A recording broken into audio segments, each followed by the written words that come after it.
Samantala, World Peace Tour naman isinagawa, layunin nitong makumbinsi ang lahat ng mga lider na suportahan ang pandaigdigang kapayapaan. Narito ang espesyal na ulat ni Elizabeth Cachin.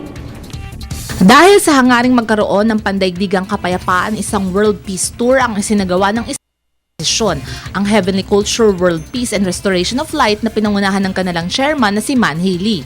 Taong 2012 nang simulan niyang libutin ng mundo para kausapin ang mga lider para maging tagapagtaguyod ng kapayapaan.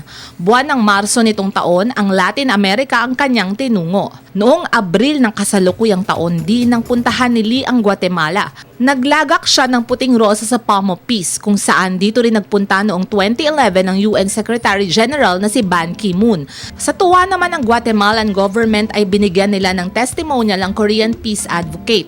Nakausap niya rin ang iba pang leader ng Guatemala tulad nila Carlos Batsin at Maria Claudia Paz.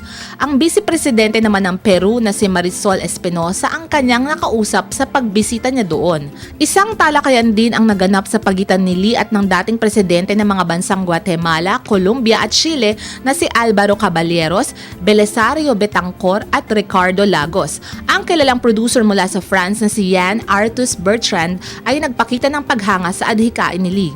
Sa kanyang pakikipag-usap sa mga leader ng iba't ibang bansa, hinimok ni Lee ang mga ito ng digmaan at alitan at bagkos ay palaganapin ang kapayapaan. Para sa Telebisyon ng Bayan, Elizabeth Cachin.